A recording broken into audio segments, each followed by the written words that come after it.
Hello, my dear friends. I am Dr. Wasim I Khan, Associate Professor, Sri Shivaji Law College, Parbhani, Maharashtra, India.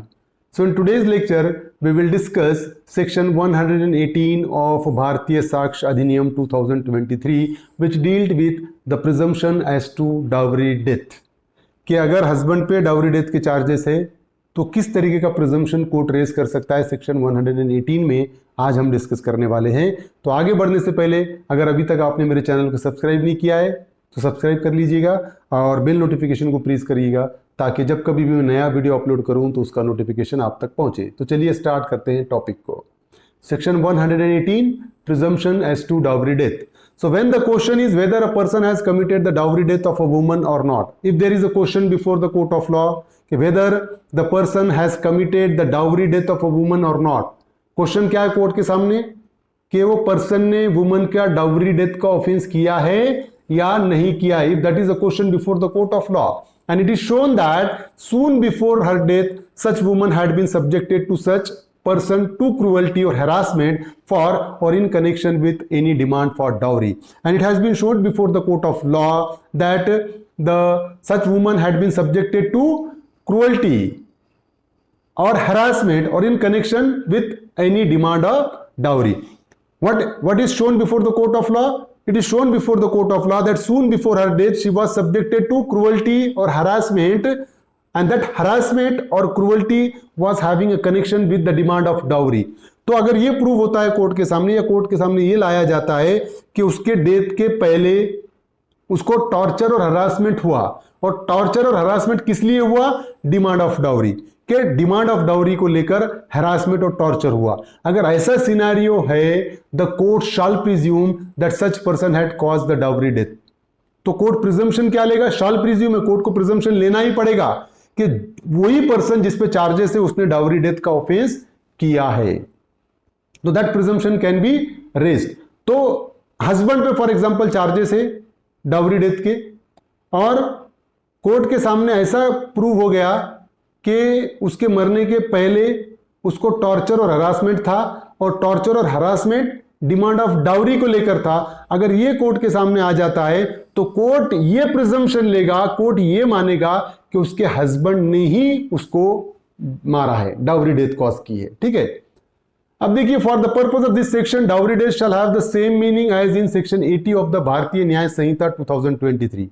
जो भारतीय न्याय संहिता के section 80 में बताया हुआ है, सेम मीनिंग डाउरी डेथ के यहां पर है। तो हमको वो देखना पड़ेगा कि सेक्शन 80 में भारतीय न्याय संहिता के डाउरी डेथ का डेफिनेशन क्या है। Where the death of a woman is caused by any burns or bodily injury or occurs otherwise than under a normal circumstances within 7 years of a marriage.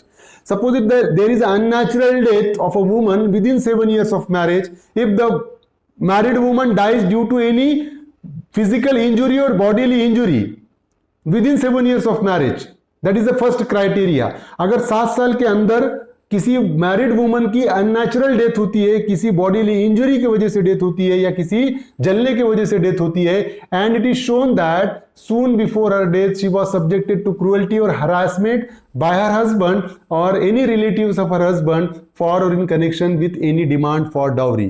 तो the death of the wife under unnatural circumstances due to bodily injury or burns caused within 7 years of marriage, and it has been shown before the court of law that soon before her death she was subjected to cruelty and harassment by her husband or the relatives of her husband, or and that harassment or cruelty was having a connection with the demand of dowry।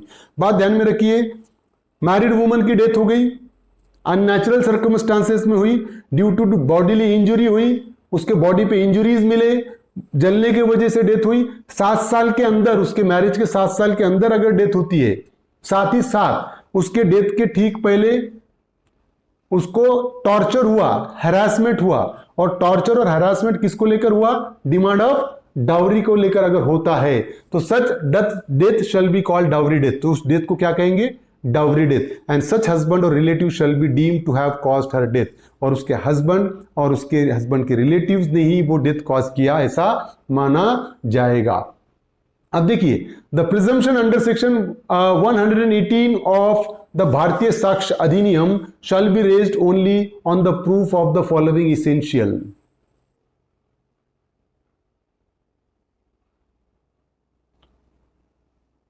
So the presumption under section 118 of भारतीय साक्ष्य अधिनियम shall be raised only on the proof of the following essential। तो एक section 118 में जो presumption raise करना है court को, वो रेज करने के लिए कुछ इसेंशियल है तभी रेज कर सकता है court. The first one is presumption under section 118 can only be raised if the accused is being tried for an offense under section 80 of BNS। तो अगर कब रेज किया जा सकता है, ये जो आप देख रहे हैं ना इधर सेक्शन 113B, मैंने सिर्फ कंपैरिजन के लिए आपको बताया कि इस पहले सेक्शन इंडियन एविडेंस एक्ट के सेक्शन 113B में ये डील करता था, अभी सेक्शन 118 में डील करता है। तो presumption under section 118 can only be raised if the accused is being tried for an offence under section 80 of BNS। तो सेक्शन 118 का प्रिजम्पशन तभी रेज किया जा सकता है जब हस्बैंड पे सेक्शन 80 ऑफ BNS के चार्जेस हो, मतलब डाउरी डेथ के अगर हस्बैंड पे चार्जेस है तभी सेक्शन 118 का प्रिजम्पशन रेज किया जाएगा। अगर चार्जेस डाउरी डेथ के नहीं है तो सेक्शन 118 का प्रिजम्पशन रेज नहीं किया जा सकता है। Next one is the woman was subjected to cruelty और हरासमेंट बाय हर हस्बैंड और हिज रिलेटिव। यह भी प्रूव करना पड़ता है कि जो वुमन को क्रूअल्टी और हरासमेंट था उसके हस्बैंड के और उसके रिलेटिव्स के जरिए। Third one is such cruelty और harassment was for in connection with demand of dowry. वो हरासमेंट और क्रूअल्टी किसके लिए था? For demand of dowry. That harassment और cruelty was having a connection with demand of dowry. Demand of dowry था, ये भी प्रूव करना जरूरी, ये भी कोर्ट के सामने आना जरूरी है। सच क्रूअल्टी और harassment was soon before her death. वो जो क्रूअल्टी और हरासमेंट है उसके डेथ के ठीक पहले होना चाहिए, है ना। अदरवाइज ऐसा नहीं होना चाहिए ना कि एक साल मतलब उसको आफ्टर मैरिज हरासमेंट और क्रूअल्टी थी, डिमांड ऑफ डाउरी भी थी, लेकिन बाद में सारा मैटर ठीक हो गया, 4 साल सारी चीजें ठीक चली और एकदम उसकी डेथ हो गई है, तो ये तो डाउरी डेथ तो हुआ नहीं। सून बिफोर अ डेथ क्रूअल्टी यहां पर प्रूव नहीं होगी। तो सून बिफोर डेथ अगर क्रूअल्टी होती है तभी प्रिजम्पशन सेक्शन 118 का रेज हो सकता है, अदरवाइज नॉट।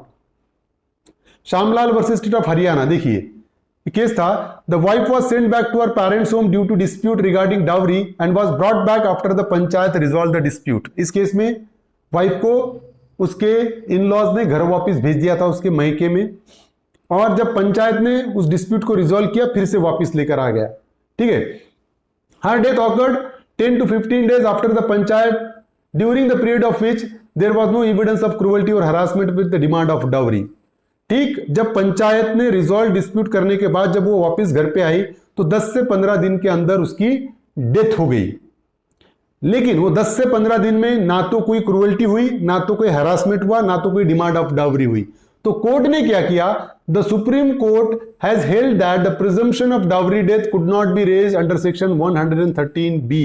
सुप्रीम कोर्ट ने यह कहा कि क्रूअल्टी और हरासमेंट अगर प्रूव नहीं होता है तो डाउरी डेथ का प्रिजम्पशन रेज नहीं कर सकते हैं। तो आगे जब केस होगा तो सेक्शन 118 का प्रिजम्पशन कोर्ट रेज कर सकता है।